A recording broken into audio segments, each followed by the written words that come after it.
আমার কিছুদিন মানে গত মাসের 14 তারিখে ওরা আমারে ফোন দিছিল, দিয়ে বলছে যে আপু আপনারে 50,000 টাকার হেল্প করা হবে।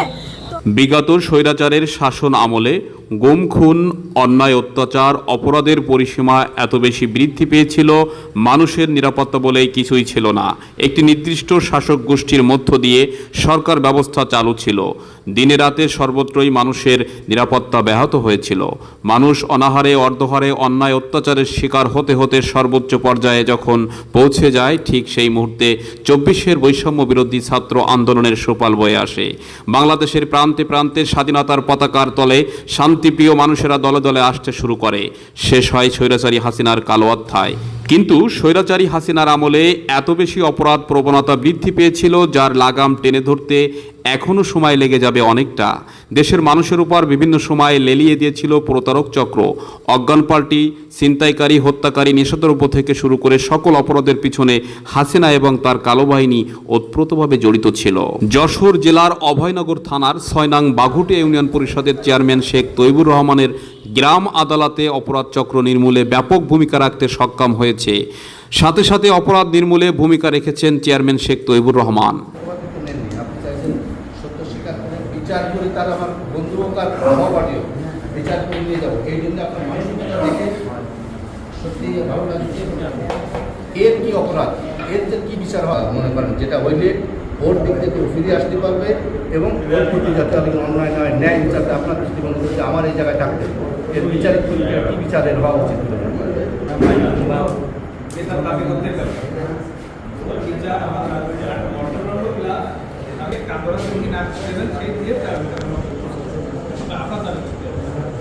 লাখ টানা জীবনের শিক্ষা আমি দিয়েছি, মনতে 10,000 লাখ টানা 10,000 লাখ হাতে দিয়ে। হ্যাঁ, বিগত 7 থেকে 8 মাস পূর্বে অভয়নগর ভাটপাড়া বাজারে অবস্থিত আলামিনের বিকাশ এজেন্ট থেকে প্রতারক চক্রের সক্রিয় সদস্য মানিকগঞ্জের রাজীব, পাবনার খবির পরামানিক আলামিনের বিকাশ এজেন্টে এসে তার এক ভাই টাকা পাঠাবে এমন কথা বলে। পরবর্তীতে রকেট লেনদেনের কথা উঠলে আলামিনের মনে সন্দেহের জাল তৈরি হয় এবং আলামিন রাজীবের দিকে লক্ষ্য করতে থাকে। 7 থেকে 8 মাস পূর্বে তার খোয়া যাওয়া 47,000 টাকার ব্যাপারে নিশ্চিত হয় এই সেই প্রতারক, যে আবারও এসেছে তার থেকে প্রতারণা করতে। এর মধ্যে আলামিনের বিকাশ এজেন্টের নম্বরে একটি SMS আসে, যা সম্পূর্ণ ভুয়া এবং ফেক SMS।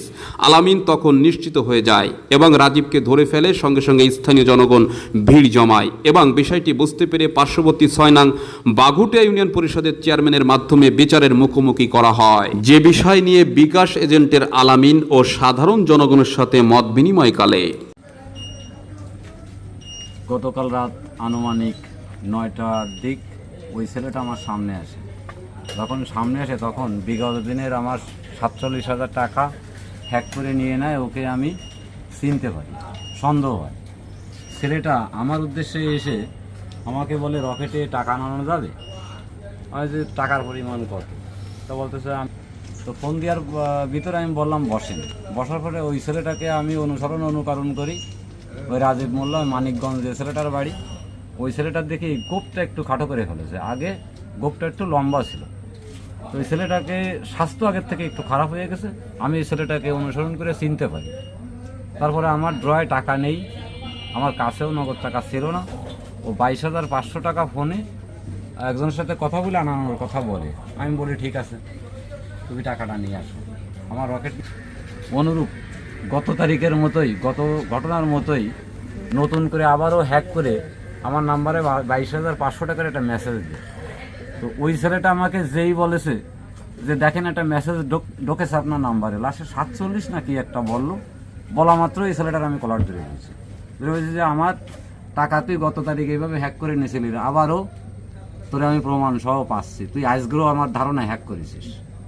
কয়ে ওরে কিন্তু আমি আর ছাড়িনি, কলারটাই ধরে রেখে মেসেজ চেক করে দেখি সত্যিকারেই আমাকে ব্ল্যাঙ্ক মেসেজই দিয়েছে। এবং এই 5ই আগস্টের আগে এই সমস্ত বিকাশ প্রতারক যারা আছে, তারা বিভিন্ন পন্থায় বিভিন্নভাবে মানুষের কাছ থেকে, অসহায় মানুষের কাছ থেকে টাকা লুট করে নিছে। অনেক মানুষ পথে বসে গেছে।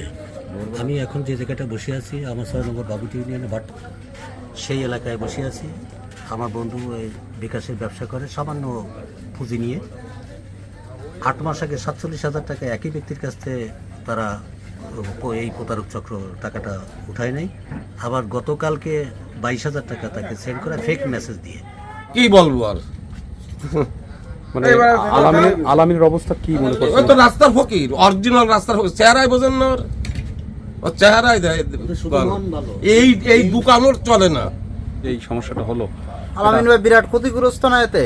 আলামিন ভাই এমনিও চলতে পারে না নিজে, তারপরেও তো এ দোকান খুব চলে ক্ষতি- কি দিয়ে কি এমনি রে মনে মাঝে হয়? তো বন্ধ হয়ে গেল ওই টাকা পয়সা নিয়ে, তারপরে মাঝে বহুত কায়দা কলম করে তো টাকা আইনে আবার এর কাছ থেকে ঋণ নিয়ে ওর কাছ থেকে করে চলেছে।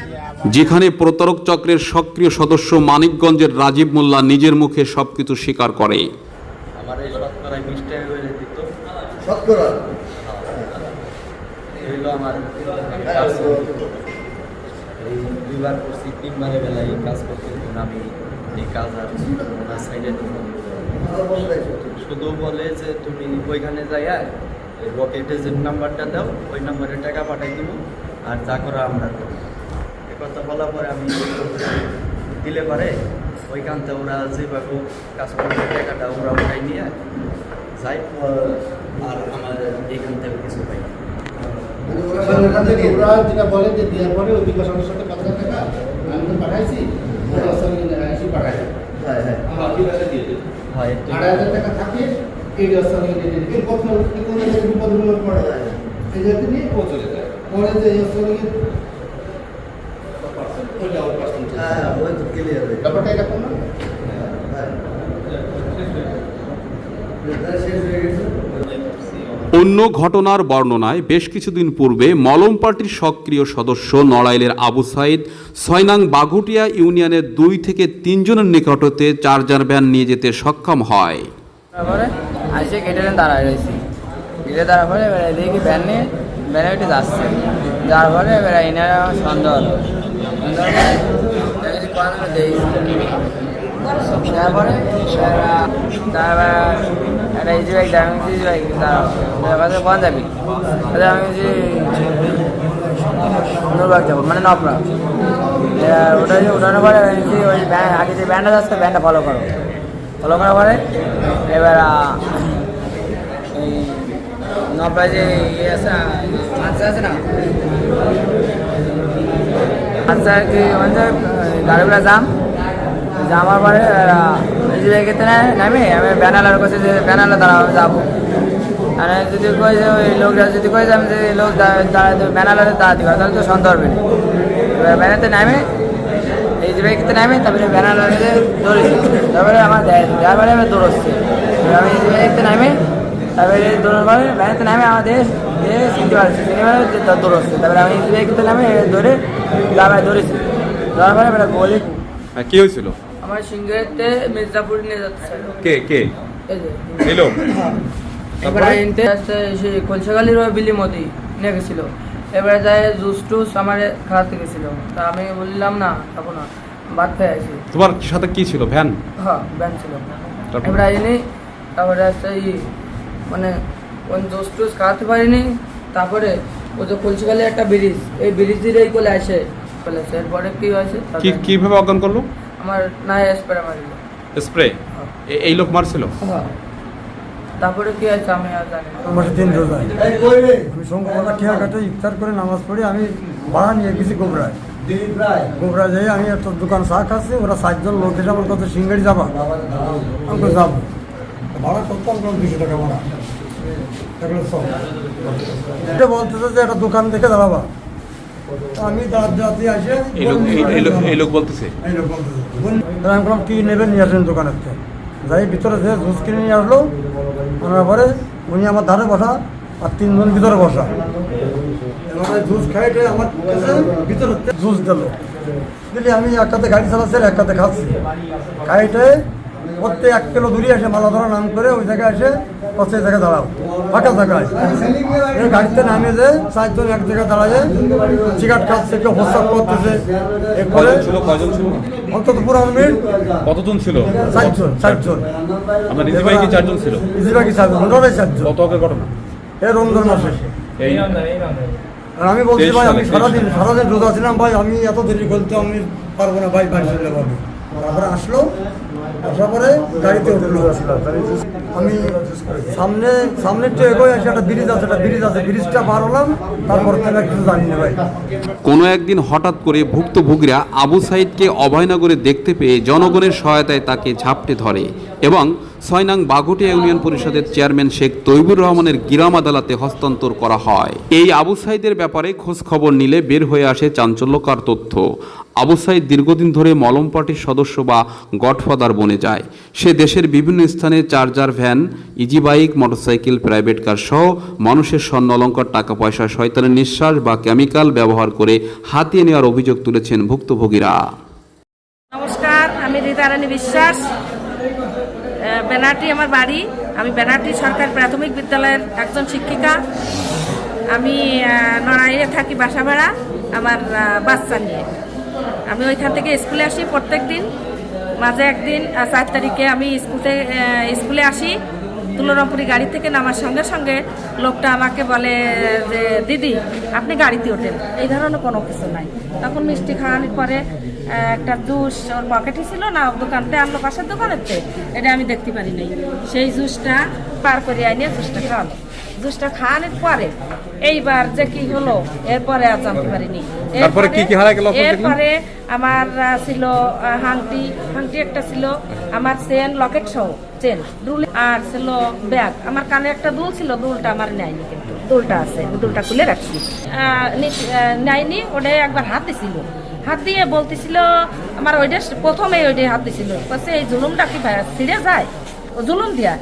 হ্যাঁ, মানে ছোট করে আমি স্কুলে পড়ে আসি বলে ছোট করে একটু জুলুম দিয়ে বানাই দিছিল ওর বাবা। তা বলতেছে কি এইটা কি সিরিয়া যায় আপনার, কেমন কেমন লাগতেছে, মানে হাতে মনে হয় ভারী ভারী এই করতেছে নাকি। তা আমি বললাম যে না না, ছেড়বে না, ছেড়বে কেন। হ্যাঁ, এই বলার পরে এরপরে জুস খেয়ে আমার তো আর মাথায় কোনো কিছু ঠিক নাই। আমার এই চেনে ছিল লকেট, রাধাকৃষ্ণর লকেট একটা, বুঝছেন, সে লকেট ছিল, রুলি ছিল হাতে, রুলিটা নিছে, রুলি নিয়ে আবার কত টাকা নিতে পারে স্বর্ণ অলংকার? কতটুকু ওইটা আছে 12 আনা। সব মিলে কত টাকার হতে পারে? কত টাকা? 1 লাখ টাকার হবে? হ্যাঁ, 1 লাখ। এখনো স্বর্ণের দাম কত তাই কি বলেন? 1,40,000 না 35। অজ্ঞান পার্টির সক্রিয় সদস্য বা গডফাদার নড়াইলের আবু সাইদের এলাকায় স্থানীয় লোকের মাধ্যমে খোঁজ খবর নিয়ে জানা যায় আবু সাইদ দীর্ঘদিন ধরে মলম পার্টি বা অজ্ঞান পার্টি বা শয়তানের নিঃশ্বাস ব্যবহার করে মানুষের নিকট হতে মালামাল, স্বর্ণ অলংকার, টাকা পয়সা হাতিয়ে নেওয়ার কথা বলেছে। মলম পার্টির আবু সাইদকে ৬ নং বাঘটিয়া ইউনিয়ন পরিষদের সুযোগ্য চেয়ারম্যান শেখ তৈবুর রহমান ক্ষতিপূরণ বাবদ ৬ লক্ষ টাকা ধার্য করলে আবু সাইদ ১.৫ লক্ষ টাকা দিতে সক্ষম হয় এবং একটি নির্দিষ্ট সময়ের মধ্যে বাকি টাকা দেওয়ার কথা থাকলেও পরবর্তীতে আবু সাইদ তার নিজ এলাকাতে যাওয়ার পর চেয়ারম্যান শেখ তৈবুর রহমানের বিরুদ্ধে মিথ্যা মামলা করার হুমকি দিতে থাকে। তার স্ত্রীকে ব্যবহার করে হয়রানিমূলক মামলা দেওয়ার হুমকি দেয় মলম পার্টির আবু সাইদ। এই আবু সাইদ মানুষকে বিভিন্ন সময় ফাঁদে ফেলে হাতিয়ে নিয়েছে লক্ষ লক্ষ টাকা। বিলাসবহুল গাড়ি বাড়ি করার কথা বলেছেন সাধারণ জনগণ। নড়াইলের আবু সাইদ, মানিকগঞ্জের রাজীব মোল্লা, পাবনার খবির পরামানিক সহ বাংলাদেশের বিভিন্ন স্থানে ছড়িয়ে ছিটিয়ে থাকা এ সকল অজ্ঞান পার্টির বা প্রতারক চক্রের সক্রিয় সদস্যরা বিগত স্বৈরাচারী শেখ হাসিনার আমলে সর্বোচ্চ দাপিয়ে বেরিয়েছেন, যখন মানুষের জানমালের কোনো নিরাপত্তা ছিল না। বিগত সময়ে এ সকল অপরাধীরা দেশের বিভিন্ন স্থানে ধরা পড়লেও স্বৈরাচারী হাসিনার ছাত্রলীগের কথিত গুন্ডরা তাদেরকে বিভিন্নভাবে মুক্ত করে এনেছে, করেছেন অন্যায়, অত্যাচার, জুলুম। এমন অবস্থায় ৬ নং ইউনিয়ন পরিষদের সুযোগ্য চেয়ারম্যান শেখ তৈবুর রহমান গ্রাম আদালতের মধ্য দিয়ে নজিরবিহীন ভূমিকা স্থাপন করেছেন, দেখিয়ে দিয়েছেন সৎ ইচ্ছা থাকলে মানুষের ন্যায্য অধিকার ফিরিয়ে দেওয়া যায়, যা ইউনিয়ন পরিষদ গঠনের পর থেকে যশোর অভয়নগর ৬ নং বাঘটিয়া ইউনিয়ন পরিষদের গ্রাম আদালতের বিচারিক বৈঠকের মাধ্যমে সর্বোচ্চ ভূমিকা রেখে নজির স্থাপন করেছেন তৈবুর রহমান।